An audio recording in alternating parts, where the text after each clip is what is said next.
Aloha, it's 365Y. With Eric and Julie Zemelis, and today we are in a yard in Kakao, which is in South Kona. And today we're going to talk about things that you wouldn't find in your garden at home. So there's a lot of exotic Hawaiian plants and tropical fruits that are here that you guys might not know about. And we did one of these a long time ago, video about it. You guys really liked it. So this is kind of another things to check out that you might find interesting that you wouldn't normally get a chance to see. Right, on the trees. On the trees, on the ground, all over the place. Okay. So let's get going.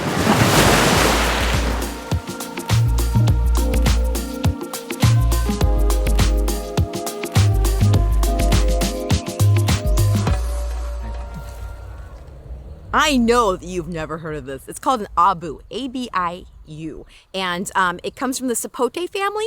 And what is known for this one actually is got a weird seed. And you actually can scoop it out like pudding. You might have heard of a chocolate sapote. And this one, the Abiu, we were going to cut it open so you guys can actually see the consistency inside of it. But this is pretty exotic. Okay, this is like kitchen experience out here in the old farmland. Here we go. Okay, I'm cutting it. Opening it up, and look at it's like soft, almost like the texture of a pear, and then you eat it. Okay, here we go.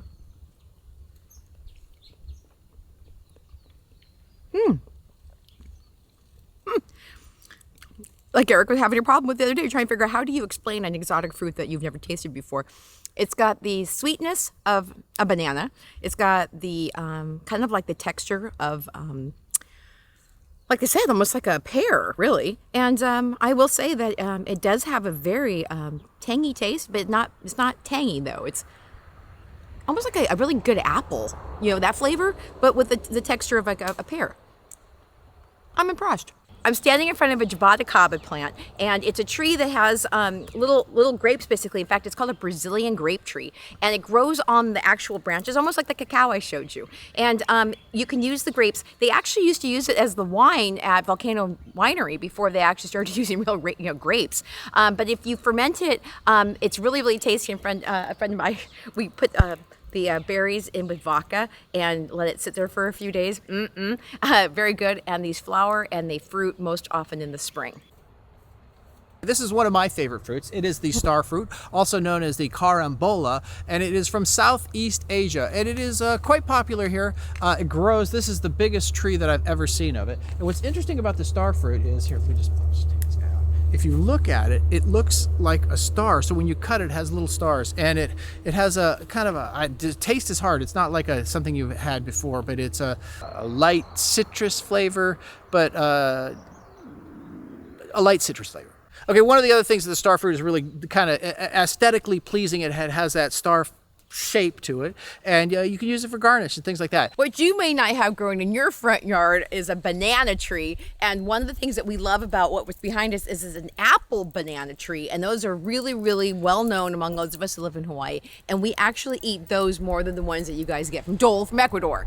Yes, they're smaller. I think they're not quite as mealy as regular bananas. They say they're a little more tart, but I don't know. I don't agree. What are your thoughts? So funny because he's like, oh, they're not as tart. I'm like, oh, yes, they are tart. But that's why that they're so good, is because they actually have kind of like this little zip taste to them. And like you were saying, they're smaller and they're just more compact with the flavor. So if you guys see apple bananas in the grocery stores here, if you're traveling here, definitely get some and give them a try, because seriously, best bananas you'll ever have. Right. And they're, if you go to the grocery store, there's 50-50. It's not like you get, they're just tucked in the corner. People here love the apple bananas. Right. And they usually have to buy them old green, but they turn yellow. So again, they're usually half the size of the ones that you get from Dole. So did you know a grouping of bananas is actually called a hand of bananas? And once you cut this stalk off, basically this whole thing is going to die. And what we learned also from cutting bananas is that machetes are an amazing tool here in South Kona.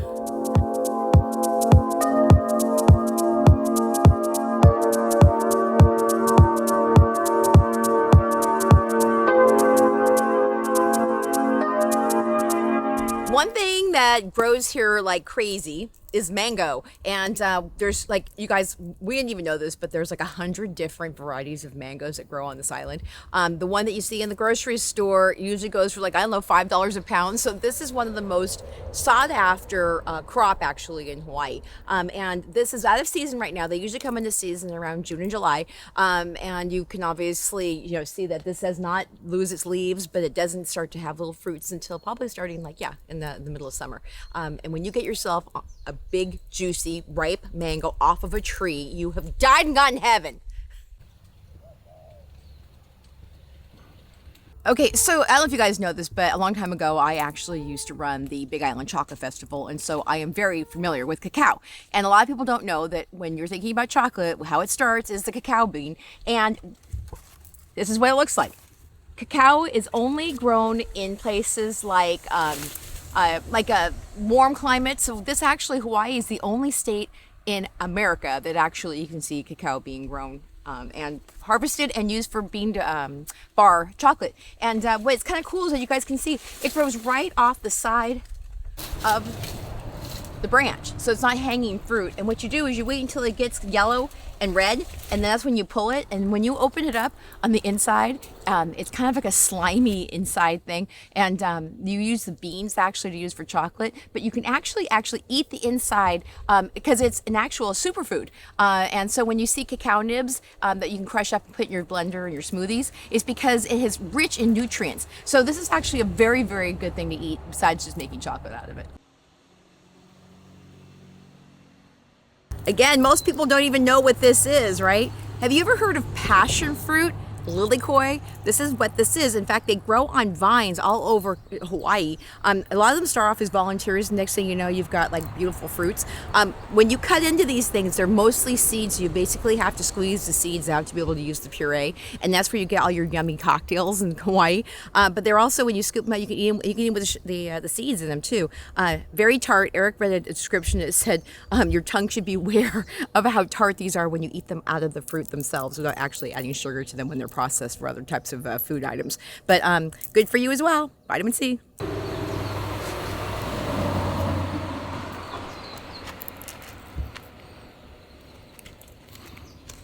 Okay. You can smell it. Okay, is it as tart as they say? It's tart and it's sweet and it has little seeds in it, but you can chew up the seeds and it is quite tasty.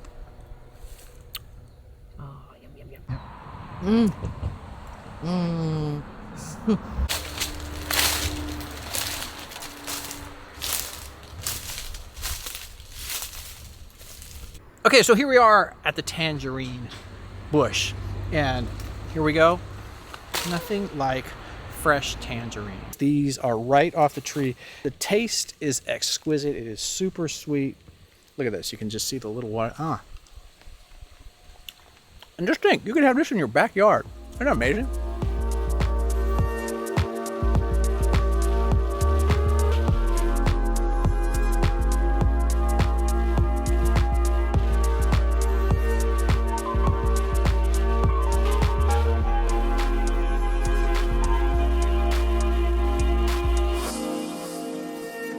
This is a strawberry guava tree, and they're kind of invasive and they're not really deemed in high respect here in Hawaii. But I must say the actual tree of that is it's stunning. It's red, it's got some things, very cool. And then here is a fruit that we just got off of it.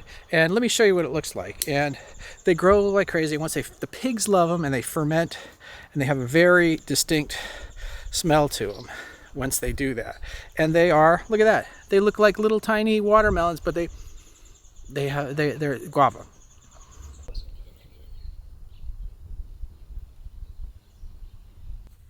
So this is a stand of papaya, and the homeowner actually told me that he didn't actually plant any of these. They all started because somebody, a bird most likely, left a couple seeds down here, and once these start to fruit, then the fruit falls on the ground, and then they're actually able to propagate themselves from the fruit themselves. And one thing I love about papaya, it's super good for you. When you get it fresh and ripe, when we lived in Lake Tahoe and they were trying to sell papaya, it's not the same. If you're coming to Hawaii, you got to get fresh, ripe papaya to really get the really flavor for this. The thing is though about papaya is that you got to get it before the birds and the geckos get it. So papaya. As you guys know, when you think of pineapples, you always think of Hawaii. Well, here they are. And these are both, there's two types of pineapples. There is the regular yellow pineapple, and then there is the white pineapple. And the white pineapple is, of course, the cherished one. It is sweeter, and it has very little acidity to it, and it makes really good for something called a Dole Whip, where you mix it up. It's tasty on belief. And a pineapple takes 18 months before it comes, and it has to be fully in the plant before you can pick it. Like some things you picked before, not a pineapple. It has to go the full 18 months to become there. And the funny is, when they're growing, you can't tell the difference between the white pineapple and the yellow pineapple. And this has both of them, but we don't know which is which. And the other downfall of them is they have little spikes on the side of the thing. So they're actually, you can't just go in there and grab things. You have to be really careful with pineapples.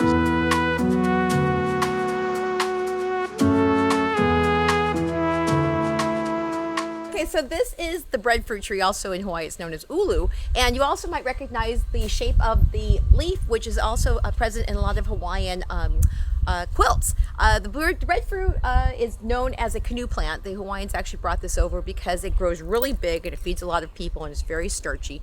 And also what's nice about the ulu is that they're starting to use it more in the restaurants here. Like if you go to Magic's Grill, they've got ulu french fries, and they are sweet and a little starchy, but they're better for you than actual french fries because of the starch complex is not the same as a regular french fry. So good to eat, they grow fast, and they feed a lot of people.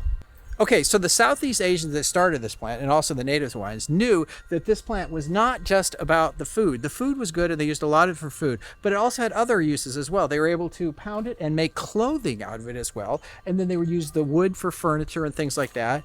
And finally, they could actually make glue out of this stuff also. So it was just the all-around, it was like, one-stop shop. It was like Walmart here. This is called a Foxtail Agave, and it is definitely, it's one of the common plants in Hawaii here, and once every 10 years it blooms, and it does this, and this is this huge thing, and it sends out all these plants and it gets going there.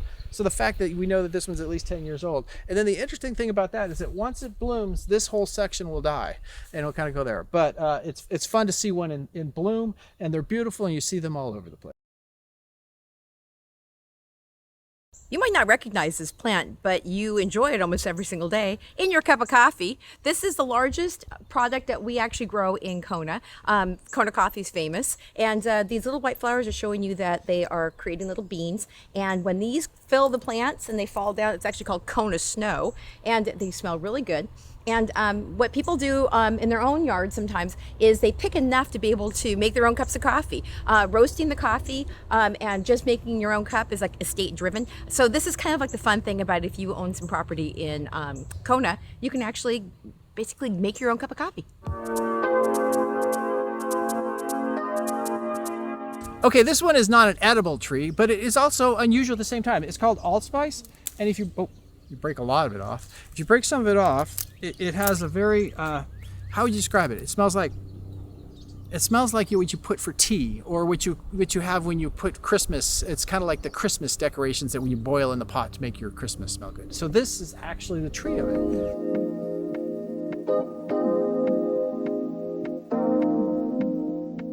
Okay, one of the reasons I moved to Hawaii is because I love palm trees. And I did not know that the coconut palm trees are not the only palm trees that grow in Hawaii. But what's cool about the coconut palm trees is obviously you have some food that comes off of them. So what you can do is when you actually have these, you pull them out and you can take a spike and break it over, and you break it open, and the meat inside is excellent. And as we know, coconut water is so good for you. So growing your own coconuts is actually something you can do as well here in Hawaii. Hey, so when you own land in Hawaii and you're your own little farmer, one of the things that you definitely know you need besides just land is you gotta get one of these things too, because these are the ones that you're gonna use to get your avocados, your papayas. You are the bomb diggity when you have one of these sticks. Okay, so and I'm gonna add to that. The other problem is that there is a tremendous amount of labor making sure that all of this stays clear and water, not so much water is free, but just making sure that the weeds grow like crazy here. Unlike the mainland, we get weeds 365 days a day, not just during the summer months. Yeah, in fact, the homeowner here said that since he lives part-time in Portland, that when the ground freezes, he gets 4 months of freedom from his yard. They ain't happening here. No, it's not. So one of the things that we also want to let you know is, one thing about if you own land like this in Hawaii, you will always eat well. And you can put almost anything in this soil and it grows. It's like magic soil. And especially here in South Kona, that's the reason why there's a farm in rural areas, because things grow so well here. And also, I think you guys can see from what we showed you, but we didn't get a chance to show you, was the lychee and the macadamia nuts and 13 other different kinds of things that feed you on this land. On top of the that, avocados, he's got figs. I mean, you can go nuts, and you seriously can be a homesteader, and also you get a chance to eat. And the amazing thing, remember, most of these it's not a large part. This is all less. Acre. Well, it's an acre total, but this is probably less than a quarter of an acre where all this stuff is. You don't need that much. You don't need a lot of land to do this. Yeah, and also, if you don't think that you can eat all the fruit that's coming off the trees, there is a program that the food bank offers. It's called they call it the REAP, I think, and they basically have volunteers come down and actually pick the fruit out of your tree, and that food actually goes to feed people who are in need here in Hawaii. So if you don't think you can eat it all, food security does. That's the other problem. And they'll pick it too. Yeah. And so if you guys seriously are thinking that maybe you would like to kind of come back to nature and eat from the land and have healthy food and grow whatever you want to grow and be here all the time, this is an opportunity. And also, we're going to leave you some information also about this house and the land is actually for sale, and we're listing it. So if you're even considering actually owning all this, fantastic, you can. But also just let you guys know that land almost over most of this island has this kind of there's abundance. opportunities for you. Yeah. Well, with that, we're going to say one more thing. Okay. If you like our videos, please subscribe. We're trying to bump up our subscribers so we get a little more reach and to make it so more people can experience the greatness that is here at Hawaii. Right. And then you can also go to our real estate page at 365 Hawaii Real Estate Moment. And with that, then we say aloha. Get your fruit on.